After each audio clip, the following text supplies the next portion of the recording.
എല്ലാവർക്കും നമസ്കാരം. ഹരേ കൃഷ്ണ.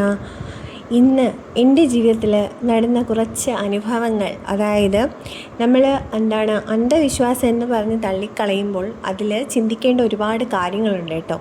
എനിക്ക് നല്ല വിശ്വാസമാണ് എല്ലാ കാര്യങ്ങളും, ഭഗവത് കാര്യങ്ങളായാലും എന്തായാലും ഞാൻ അത്രയും വിശ്വാസത്തോടു കൂടി തന്നെയാണ് ചെയ്യുന്നത്.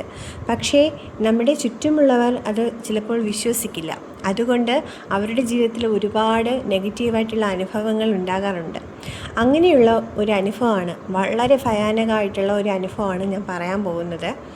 എൻ്റെ അച്ഛൻ മരിച്ചിട്ട് 1 വർഷം ആകുന്നു. അപ്പോൾ 1 വർഷം ആകുമ്പോൾ 1 വർഷം ആകുന്നതിന് മുന്നേ അച്ഛൻ മരിച്ച സമയത്ത് ഒരു ജ്യോത്സ്യൻ പറഞ്ഞു, പിണ്ടനൂൽ ദോഷം എന്ന് പറയുന്ന ദോഷമുണ്ടെന്ന് പറഞ്ഞു. കരിനാളുണ്ട്, പിണ്ടനൂൽ ദോഷമുണ്ട്. അങ്ങനെ മരണസമയത്ത് നമ്മുടെ മരണസമയവും നാളും എല്ലാം നിശ്ചയിച്ചാണ് ഇങ്ങനെയുള്ള ദോഷങ്ങൾ നമുക്ക് കണ്ടെത്താൻ കഴിയുന്നത് കേട്ടോ. അപ്പോൾ ജ്യോത്സ്യം പറഞ്ഞതെന്ന് പറഞ്ഞാൽ പിണ്ടനൂൽ ദോഷമുണ്ട്, അതുകൊണ്ട് തന്നെ അതിനുള്ള കർമ്മങ്ങൾ പ്രതിവിധികൾ ചെയ്യണം, അല്ലെങ്കിൽ 1 വർഷത്തിനകത്ത് ഒരു മരണം നടക്കുമെന്ന് പറഞ്ഞു വീട്ടിൽ. പക്ഷേ അന്ന് ഞാൻ ഒത്തിരി പറഞ്ഞു, ഞാൻ ഒരുപാട് അതിനെക്കുറിച്ച് പറഞ്ഞെങ്കിലും അതാരും കണക്കാക്കിയില്ല. ആർക്കും അധികം വിശ്വാസം എന്ന് വെച്ചാൽ എനിക്കും എൻ്റെ വീട്ടുകാർക്കും, എനിക്കും എൻ്റെ ഹസ്ബൻഡിൻ്റെ മക്കൾക്കും എല്ലാം വിശ്വാസമുണ്ട്. പക്ഷേ ഒരു കുടുംബമാകുമ്പോൾ ഒരുപാട് പേര് കാണുമല്ലോ, ഒരുപാട് പേർക്കൊന്നും അത് വലിയ വിശ്വാസത്തിലെടുത്തില്ല. ഇതൊക്കെ അന്ധവിശ്വാസമാണ്, ഇതൊന്നും വലിയ കാര്യമില്ല എന്നുള്ള രീതിയിലായിരുന്നു. പക്ഷേ അച്ഛൻ മരിച്ച് 1 വർഷമായപ്പോൾ തന്നെ എൻ്റെ സഹോദരിയും എൻ്റെ അനിയത്തിയും, സ്വന്തം അനിയത്തിയും മരിച്ചു കേട്ടോ. അപ്പോൾ നമുക്കത് വല്ലാത്തൊരു അവസ്ഥയായിരുന്നു. പക്ഷേ ഭഗവാന്റെ അനുഗ്രഹം കൊണ്ട് മാനസികമായിട്ടൊന്ന് തയ്യാറെടുത്ത് വരികയാണ്. അപ്പോൾ ഞാൻ ഈ ഒരു വീഡിയോ ചെയ്യാൻ കാരണമെന്ന് പറഞ്ഞാൽ, ഉറപ്പായിട്ടും നിങ്ങളെല്ലാവരും എന്തെങ്കിലും ദോഷമെന്ന് പറയുന്നെങ്കിൽ, ആരെങ്കിലും മരിക്കുമ്പോൾ 100% അത് ചെയ്ത് തീർക്കുക, ആ ദോഷങ്ങൾക്കുള്ള പരിഹാരം കാണുക. ഇതൊന്നും അന്ധവിശ്വാസമല്ല, ഇതൊക്കെ സത്യമായിട്ടുള്ള കാര്യമാണ്. അപ്പോൾ അതിനുള്ള പരിഹാരം ഉറപ്പായിട്ടും കാണണം കേട്ടോ. അതുമാത്രമല്ല, എൻ്റെ അനിയത്തി മരിക്കുന്നതിന് മുന്നേ ഞാൻ അവർക്ക് ആപത്ത് വരുന്നതായിട്ട് 2-3 വട്ടം സ്വപ്നത്തിൽ കണ്ടിട്ടുണ്ട്. അപ്പോൾ ഇതെല്ലാം ഒരു സൂചനയാണ്, ഭഗവാൻ തരുന്ന അല്ലെങ്കിൽ പ്രകൃതി തരുന്ന സൂചനയാണ്. അപ്പോൾ ഇങ്ങനെയുള്ള സൂചനകളൊന്നും നമ്മൾ അവഗണിക്കാൻ പാടില്ല.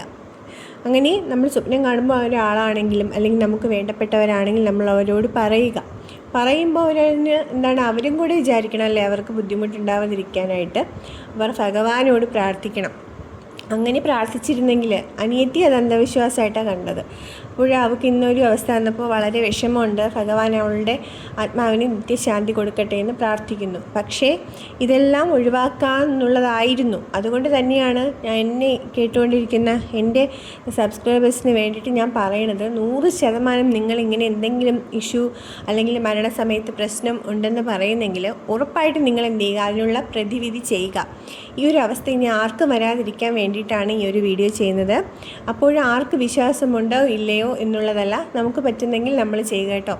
ഞാൻ നാട്ടിലില്ലായിരുന്നു, അതുകൊണ്ട് തന്നെയാണ് അനിയത്തിയോട് പറഞ്ഞത്. എനിക്കിവിടെ നിന്ന് കർമ്മം ചെയ്യാൻ പറ്റിയ സ്ഥലങ്ങളല്ല, അതുകൊണ്ടാണ് ഞാൻ അനിയത്തിയോടും കുടുംബത്തോടും പറഞ്ഞത് അത് ചെയ്ത് തീർക്കണമെന്നുള്ളത്. പക്ഷേ അവരാരും അത് ചെവിക്കൊണ്ടില്ല.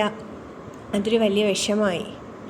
എന്നിരുന്നാലും വരാനുള്ളതെല്ലാം വരും, അത് സത്യമാണ്. പക്ഷേ നമ്മൾ ചെയ്യാനുള്ള കാര്യങ്ങൾ ചെയ്യാതെ ഒരു ദുഃഖം വരുമ്പോൾ അത് വളരെയധികം പശ്ചാത്താപം നിറഞ്ഞതായിരിക്കും. അതുകൊണ്ട് തന്നെയാണ് ഈ ഒരു വീഡിയോ ഇന്ന് ചെയ്യുന്നത്. അപ്പോൾ എന്തെങ്കിലും ദോഷം ആരെങ്കിലും മരിക്കുമ്പോൾ ഉണ്ടെന്ന് പറയുന്നെങ്കിൽ, നമ്മുടെ അച്ഛനമ്മമാരോ അല്ലെങ്കിൽ വേണ്ടപ്പെട്ടവരോ ആരെങ്കിലും എന്തെങ്കിലും ഒരു ബുദ്ധിമുട്ട് അതിലുണ്ടെന്ന് പറയണമെങ്കിൽ 100% നോക്കുക. മരണസമയത്ത് എന്തെങ്കിലും എന്തെങ്കിലും ദോഷം ഉണ്ടായിരുന്നോ അത് തീർക്കാൻ ശ്രമിക്കുക.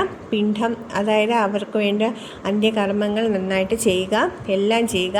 ഒരു ദോഷവും ആർക്കും വരാതിരിക്കട്ടെ. എല്ലാവരെയും ഭഗവാൻ അനുഗ്രഹിക്കട്ടെ എന്ന് പ്രാർത്ഥിക്കുന്നു. ഹരേ കൃഷ്ണ.